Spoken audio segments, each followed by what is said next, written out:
Stop playing entrepreneur, Dad announced at Thanksgiving. It's embarrassing. I nodded. My brother laughed. I said nothing. The next morning, Fortune magazine SEO of the Year cover appeared. My face. My $127 million cybersecurity company. Dad opened it at breakfast. The color drained from his face. But let me back up. Because this story doesn't start at Thanksgiving. It starts 7 years earlier when I was 23 years old and my father told me I was wasting my life. My brother Marcus was everything my parents wanted. Harvard MBA at 25. Investment banking analyst at Goldman Sachs by 26. Engaged to a lawyer from a good family by 28. He wore $1,000 suits and drove a leased BMW. He had the corner office, the prestigious title, the country club membership. I had a laptop and a dream. Rebecca, honey, when are you going to get serious about your career? Mom asked at Sunday dinner when I was 23. I just quit my third corporate job in 2 years. This time from a mid-level marketing position that made me miserable. I am serious, I said. I'm building something. Dad set down his fork. Building what? You've been building something for 6 months. You're living in a studio apartment. You drive a 10-year-old Honda. Marcus is making real money. Real progress. Dad, I'm developing cybersecurity software. The market is full of people with real credentials, he interrupted. You have a bachelor's degree in communications. What do you know about cybersecurity? I've been teaching myself to code for 3 years. I've been studying. Teaching yourself, Mom repeated, exchanging a look with Dad. Rebecca, that's not how the real world works. You need degrees, certifications, a proper job. Marcus smirked from across the table. Beck, I love you, but Mom and Dad are right. You're 23. It's time to grow up. Come work at the bank. I can get you an interview. Entry level, but it's a start. I don't want to work at a bank. Because you're too proud to start at the bottom like everyone else, Dad said. His voice had that edge I knew too well. Disappointment mixed with frustration. You think you're special. You think you can skip all the steps Marcus took and just, what? Become successful overnight. I'm not trying to skip steps. I'm taking different steps. Different steps, Dad repeated. Is that what we're calling unemployment now? I felt my face burn. I'm not unemployed. I'm working 16-hour days building. Building nothing, he said flatly. You're playing entrepreneur. It's embarrassing, Rebecca. When people ask me what my daughter does, what am I supposed to say? That you're unemployed and coding in your apartment. The words hit like a slap. Mom reached over and squeezed Dad's hand. A united front as always. We're just worried about you, Mom said, her voice softer but no less cutting. We don't want you to waste your 20s chasing something that's never going to happen. The technology industry is brutal. Do you know how many startups fail?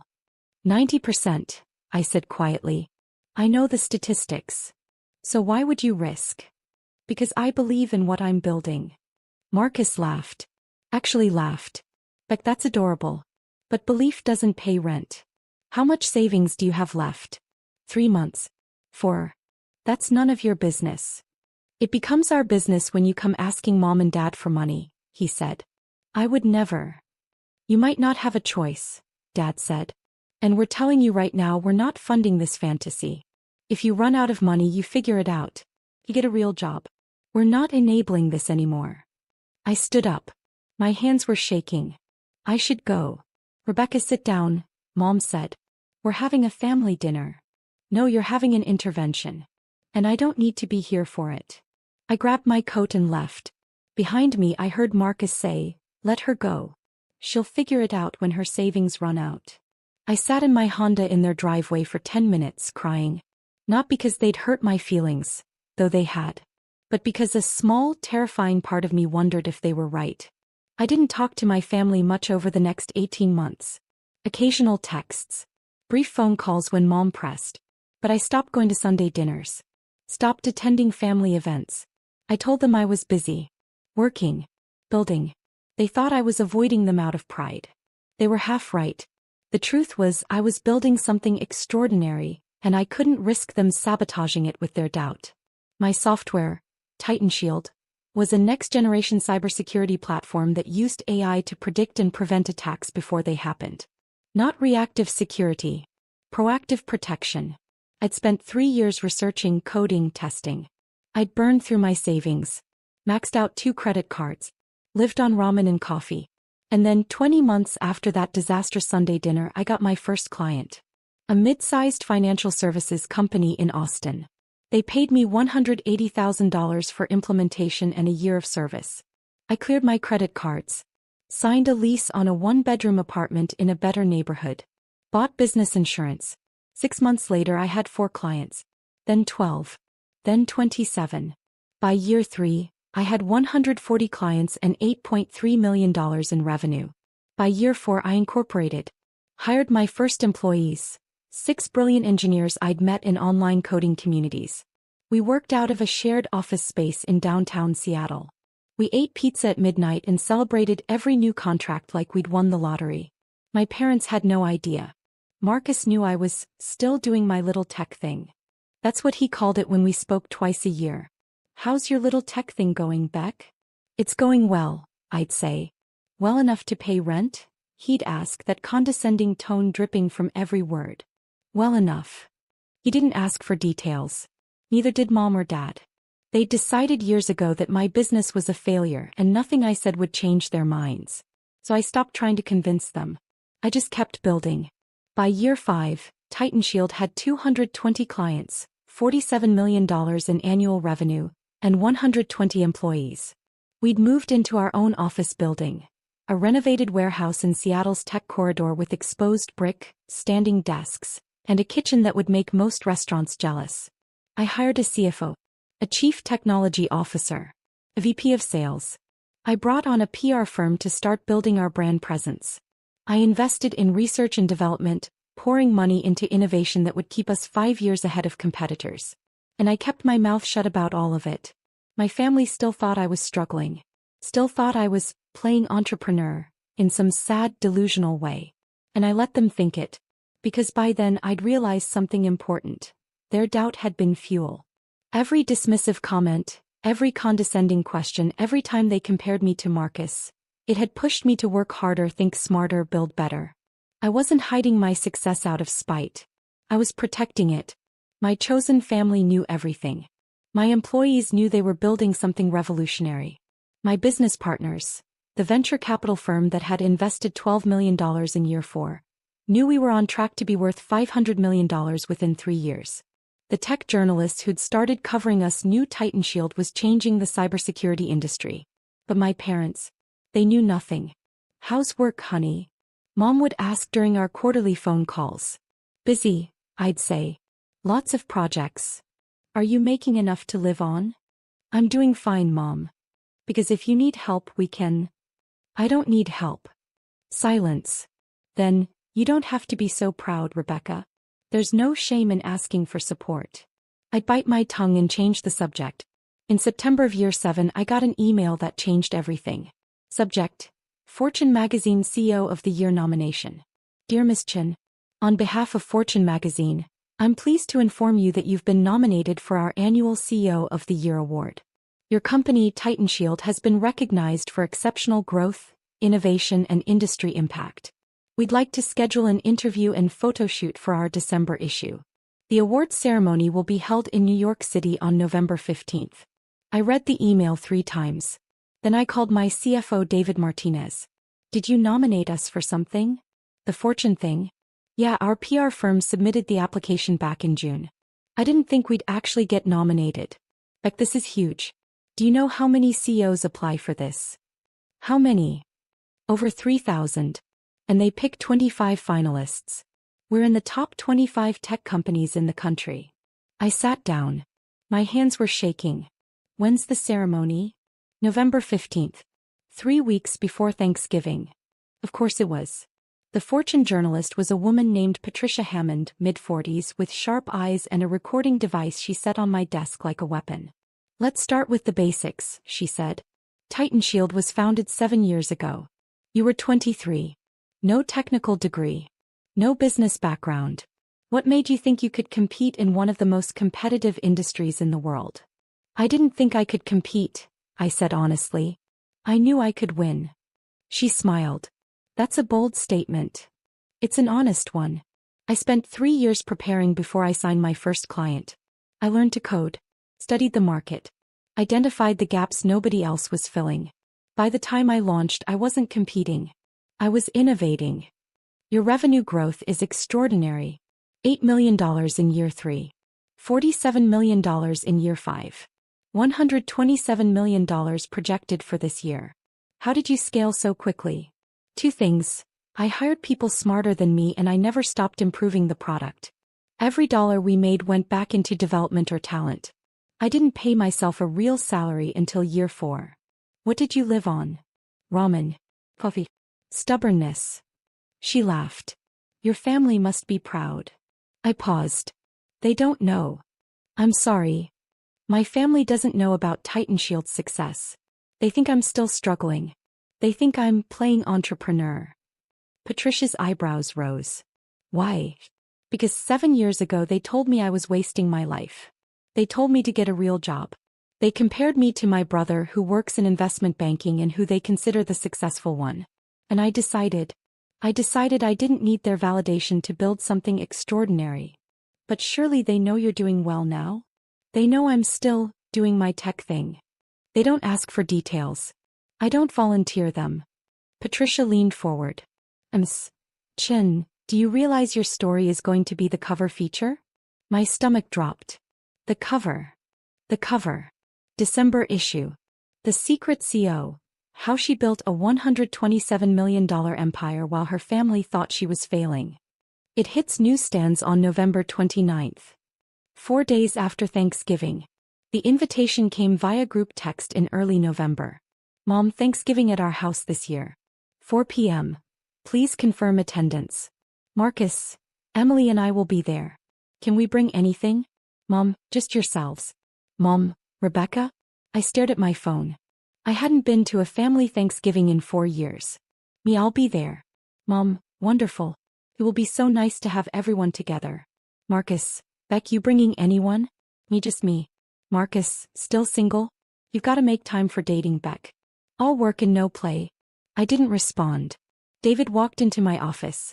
You okay? You look like you've seen a ghost. I'm going to Thanksgiving at my parents' house. The parents who don't know you're on the cover of Fortune magazine? Those would be the ones. Beck, the issue hits newsstands the Friday after Thanksgiving. You're going to be there on Thursday. They're going to see it the next morning. I know. Are you going to tell them before? I thought about it. About 7 years of dismissive comments and condescending questions. About being compared to Marcus at every family gathering. About my father's voice saying, "It's embarrassing, Rebecca." No, I said. I'm not going to tell them. You're just going to let them find out when the magazine drops? That's exactly what I'm going to do. I arrived at my parents' house at 3:55 p.m. The same suburban colonial where I'd grown up. The same perfectly manicured lawn. The same wreath on the front door. Marcus opened it before I could knock. Beck. Long time no see. He looked exactly the same. Expensive suit replaced with expensive casual wear. The same confident smile. The same way of looking at me like I was a child playing dress-up. Hi, Marcus. Come in, come in. Emily's inside. You remember Emily? Of course. Emily was Marcus's wife. They'd married 2 years ago in a wedding that cost more than most people's houses. She was beautiful, accomplished, and had never been anything but polite to me in that way people are when they feel sorry for you. Mom appeared from the kitchen. Rebecca. You made it. He hugged me. Over her shoulder I saw Dad in the living room reading the newspaper. Hi, Mom. You look thin. Are you eating enough? I'm eating fine. Because you work too hard. I worry about you working all hours barely taking care of yourself. I'm fine, Mom. Really? We moved into the living room. Dad lowered his newspaper. Rebecca. Dad. How's work? Busy. Still doing the tech thing? Still doing the tech thing. He nodded and went back to his newspaper. Conversation over. Marcus handed me a glass of wine. So, Beck, tell us about your life. What's new? Not much. Working. The usual. Making ends meet? He asked, that familiar condescension creeping in. I'm doing fine. Because, if you ever need help, financial advice, job connections, I'm happy to help. That's what big brothers are for. I smiled. Thanks, Marcus. I'm good. Dinner was exactly what I expected. Mom asked about my apartment. Dad asked if I was still living in Seattle. Marcus talked about his latest promotion. Senior vice president now, managing a team of 30 analysts. Emily shared news about her law firm partnership track. And I said as little as possible. Rebecca, are you seeing anyone? Emily asked over dessert. Yo. You should try the apps. That's how my sister met her husband. I'm too busy for dating right now. Marcus laughed. Beck, you've been too busy for 7 years. At some point you've got to make time for a personal life. I have a personal life. Do you? Or do you just work all day on your little startup? There was. Little startup. I took a breath. I have a full life, Marcus. Just because it doesn't look like yours doesn't mean it's not fulfilling. I'm not criticizing, he said, hands up. I'm just saying you're 30 years old. Most people your age are thinking about marriage, kids, building a future. You're still playing entrepreneur. Mom touched my hand. He's not wrong, honey. We worry about you. You've been doing this for so long and we just wonder. When are you going to settle down? Get a stable job? Start thinking about your future. This is my future. Dad set down his fork. Rebecca, I'm going to be blunt. You're 30. You've been chasing this dream for 7 years. At what point do you admit it's not working and try something else? It is working. Then why do you still drive that old Honda? Why do you live in a one-bedroom apartment? Why don't you ever talk about success or growth or any of the things successful people talk about? Because I don't need to prove anything to you, I thought. But I didn't say it. I'm comfortable with where I am, I said instead. Marcus shook his head. Beck, that's loser talk. Comfortable. Successful people don't aim for comfortable. They aim for exceptional. And you think I'm not exceptional? I think you're stubborn. I think you're wasting your potential because you're too proud to admit this isn't working. I stood up. Thank you for dinner, Mom. It was lovely. Rebecca, sit down, Dad said. His voice had that commanding edge. The one that used to make me obey when I was a kid. I stayed standing. Sit down. Dad, I'm not 12 years old. If I want to leave, I'll leave. We're trying to help you, Mom said. Her eyes were wet. Why are you being so defensive? Because you're not trying to help me. You're trying to convince me I've failed. And I haven't. Haven't you? Dad asked. You're 30. You've spent 7 years on this and you have nothing to show for it. I have everything to show for it. You just can't see it because you've already decided I'm a failure. Then show us, Marcus challenged. Show us the big success. Show us the clients, the revenue, the growth. Prove us wrong, Beck. Almost did. Almost pulled out my phone and showed them the Titan Shield website. The client list. The press coverage. The Forbes email sitting in my inbox. But I didn't. I don't need to prove anything to you, I said quietly. I stopped needing your validation a long time ago. That's what failures say, Marcus said. I grabbed my coat. Goodbye. Rebecca. Mom called, but I was already out the door. I sat in my Honda, my paid-off, perfectly reliable Honda, and breathed. My hands were shaking. Not from anger. From something else. Relief maybe. Or vindication. Because in less than 24 hours they were going to learn the truth. And I wasn't going to be there to see it. I woke up at 6 a.m. on Friday. Couldn't sleep. I made coffee and opened my laptop and pretended to work, but really I was just waiting. The Fortune issue was scheduled to hit newsstands at 7 a.m. At 7:15 my phone started buzzing. David, it's out. Beck, you're on every newsstand in America right now. My PR director, CNN, is calling. So is Bloomberg. The Today Show wants you next week. My CTO just bought 5 copies. You look like a badass on that cover. At 7:47 I got a text from someone I didn't expect. Emily, Marcus's wife. Emily, Rebecca. I just saw Fortune magazine. I need to call you. My phone rang 30 seconds later. Rebecca. Hi, Emily. Is this real? Fortune CEO of the Year? Titan Shield? $127 million company. It's real. Silence. Then, Rebecca, I'm so sorry. For what? For everything. For how we treated you last night. For how Marcus talked to you. We had no idea. None of us had any idea. I know. Why didn't you tell us? Would you have believed me? More silence. I don't know. That's why I didn't tell you. He's reading the article right now. Rebecca, he looks like he's going to be sick. Tell him to keep reading. There's a great quote in there about family doubt. What are you going to do? Nothing. I'm going to my office. I have work to do.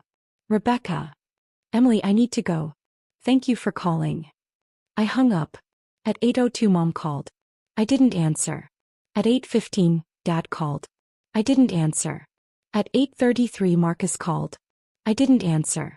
The texts started piling up. Mom, Rebecca, please call us. We just saw Fortune magazine. Dad, we need to talk. Call me immediately. Marcus, Beck, I'm so sorry. I didn't know. Please call me back. Marcus, Beck, seriously. I'm an idiot. I'm so sorry. Marcus, I told Emily I'm taking you to dinner to apologize. Name the place. I silenced my phone and went to work. They showed up at my office on Monday morning. All three of them. My executive assistant Jordan called me. Rebecca, your parents and brother are in the lobby. They don't have an appointment. Tell them I'm busy. I did. Your father said he's not leaving until you see them. I closed my eyes. Of course he did. Send them up. 2 minutes later they walked into my office. The office with floor-to-ceiling windows overlooking Seattle. The office with my name on the door. The office with the Fortune magazine cover framed on the wall behind my desk. Mom's eyes went straight to it.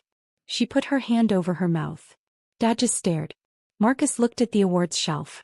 The Forbes 30 Under 30 plaque. The TechCrunch Disrupt Trophy. The Cybersecurity Innovation Award from the Department of Homeland Security. Beck, he said quietly. It's Rebecca, I corrected. Nobody calls me Beck here. Rebecca. He swallowed hard. I'm sorry. I'm so sorry. For which part? I asked. For calling my company a little startup? For telling me I was playing entrepreneur? For suggesting I was a failure? Be specific, Marcus. I want to know exactly what you're apologizing for. For all of it. For everything. I was wrong. I was so wrong. Dad stepped forward. Rebecca, we had no idea. You had no idea because you never asked. You decided I was failing and then stopped looking. You never told us, Mom said. Her voice was shaking. You never said anything about this. Would you have believed me if I had? I asked. Would you have believed that I was building a $127 million company when I was living in a studio apartment and driving my old Honda? Or would you have told me I was delusional? Silence. That's what I thought, I said. Dad's face was red. This isn't fair, Rebecca. You deliberately hid this from us. I protected it from you, I corrected. There's a difference. Protected it? We're your family. You're the people who told me I was wasting my life. You're the people who compared me to Marcus at every opportunity. You're the people who made it very clear that my dreams were embarrassing to you. We were worried about you. No, you were embarrassed by me. There's a difference. Marcus sank into one of my guest chairs. Beck, Rebecca, I don't know what to say. I've spent 7 years thinking you were struggling. Thinking I was the successful one. Thinking I was better than you. You were never better than me, Marcus. You just had more approval from Mom and Dad. That's not fair, Mom protested. We love you both equally. Do you? Because for 7 years, Marcus was the golden child and I was the disappointment. For 7 years, you used him as the standard I couldn't meet. For 7 years, you dismissed everything I was building as a fantasy. Because you never showed us anything different. Dad said. You lived like you were barely getting by. I lived like someone who reinvested every dollar into her company instead of spending it on luxury cars and expensive apartments to impress people who didn't believe in her anyway. The words hung in the air like smoke. Mom was crying now. Rebecca, please. We made mistakes. We were wrong. But we're here now. We want to support you. I don't need your support anymore. I have 287 employees who believe in me. I have investors who trusted me with their money. I have clients who bet their security on my technology. I have friends who celebrated every milestone with me. I built this without you. And I don't need you now that it's done. That's cruel, Dad said. Is it? Or is it honest? Marcus stood up. What can we do? How can we fix this? I looked at him. My brother. The golden child. The one who'd always had everything I wanted. Our parents' pride, their approval, their belief. You can't, I said quietly. You can't fix 7 years of dismissiveness with one apology. You can't undo the damage by showing up now that I'm on the cover of Fortune magazine. You can't earn my trust back by being impressed with my success when you were disgusted by my struggle. So that's it? Dad asked. You're just going to cut us out? I'm going to do what I've been doing for 7 years. I'm going to focus on my work, my team, and the people who actually believed in me. You three are welcome to be happy for me from a distance. But you don't get to be part of this. You don't get to claim credit. You don't get to tell people your daughter is the CEO of Titan Shield. You don't get to bask in reflected glory when you tried to extinguish the light in the first place. Mom sobbed. Rebecca, please don't do this. I'm not doing anything, Mom. I'm just declining to let you do something. There's a difference. My phone buzzed. Jordan, your 10 a.m. is here. I have a meeting, I said. You need to leave. Rebecca. Goodbye. They left. All three of them. Defeated. Devastated. Finally understanding what it felt like to be dismissed. I sat down at my desk and breathed. Then I smiled. The story exploded. By Tuesday, Titan Shield's website traffic had increased 4,000%. We had 1,200 new client inquiries. 3 acquisition offers. 17 interview requests from major media outlets. I did 6 of them. Every single interview asked about my family. About the secret I'd kept. About the relationship between doubt and determination. Your parents didn't know about your success, the CNN anchor said. How did that feel? Freeing, I said honestly. I didn't build Titan Shield to prove them wrong. I built it to prove myself right. Their doubt was just background noise. But surely you wanted their approval? When I was 23. Yes. When I was 30 and had built a $127 million company. Well, by then I'd learned something important. You don't need approval from people who don't believe in you. You need support from people who do. The interview went viral. 3.2 million views in 48 hours. My phone kept buzzing with family texts. Aunt Karen. Rebecca, I always knew you were special. Uncle Tom, so proud of you. Let's catch up. Cousin Michelle. My CO cousin. Can I tell people we're related? I didn't respond to any of them. The only family text I answered was from Emily. Marcus is devastated. He really is sorry. Is there any chance you'll talk to him? Me maybe someday. Not today. 2 weeks after the Fortune article, I got a call from Dad. Rebecca, I need to tell you something. What? I've been getting calls. From colleagues. Friends. People at the club. Everyone's asking why I never mentioned my incredibly successful daughter. Why I never said you were CEO of a major tech company. What do you tell them? Silence. Then, I tell them I'm a fool. Dad. No, Rebecca. Let me finish. I was wrong. About everything. I dismissed you because you didn't follow the path I understood. You didn't get an MBA. You didn't climb a corporate ladder. You built something new and I couldn't see it because I was too busy comparing you to what I thought success should look like.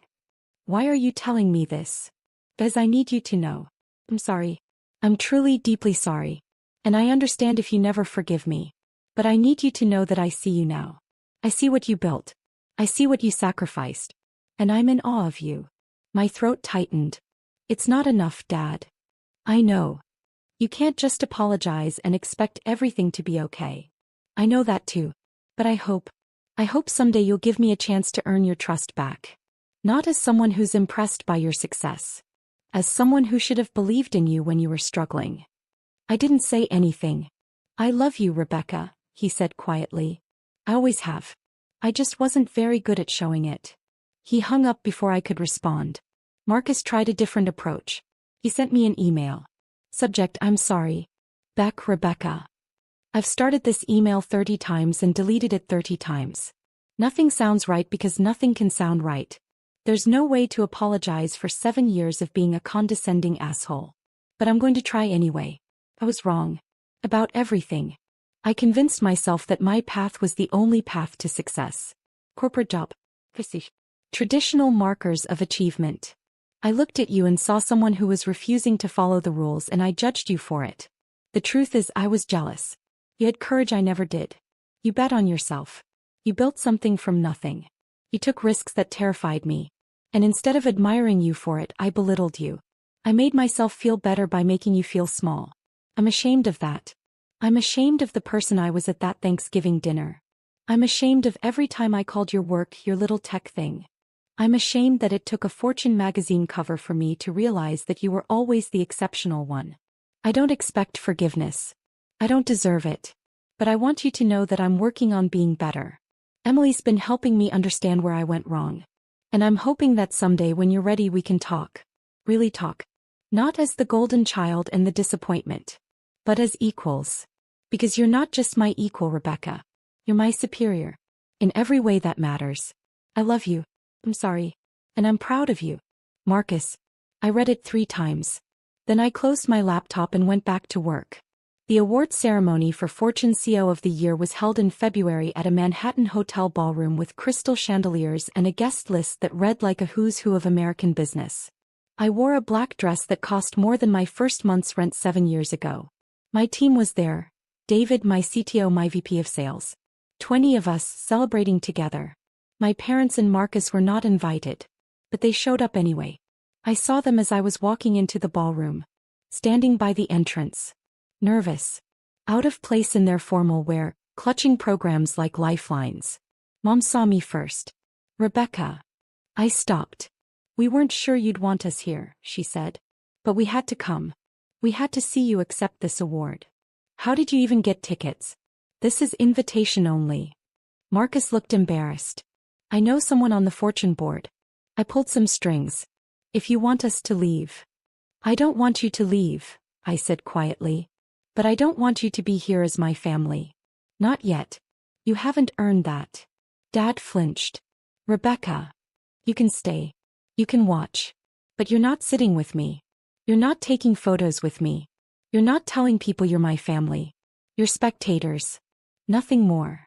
Mom's eyes filled with tears. We understand. Do you? Do you really understand what you cost me? Not money. Not success. But 7 years of having to build alone. 7 years of not having family support.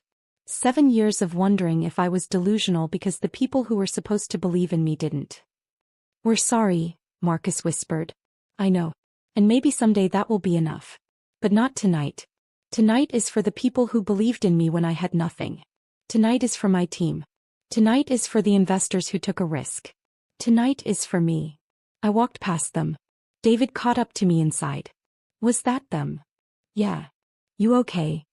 I'm perfect. And I was. When they called my name, Rebecca Chin, TitanShield CEO of the Year, I walked onto that stage with 800 people applauding. I accepted the award from the Fortune editor-in-chief. I gave a 5-minute speech about resilience, innovation, and the importance of believing in yourself when nobody else does. I didn't mention my family. I mentioned my team, my investors, my mentors, the people who'd believed in me when I was nobody. And when I walked off that stage holding that award, I felt something I hadn't felt in 7 years. Complete. My relationship with my family is still complicated. We have dinner once a month now. Awkward, careful dinners where everyone watches what they say. Where Marcus doesn't talk about his job unless I ask. Where Mom doesn't give me advice unless I request it. Where Dad asks about my business like he's talking to a stranger. It's not perfect. Might never be perfect. But it's honest. Emily and I are close now. She apologized so many times I finally told her to stop. You weren't the problem, I said. You were just adjacent to it. Marcus is trying. Really trying. He asks about TitanShield with genuine interest. He's reading about cybersecurity. He's learning to code, to understand your world, he said.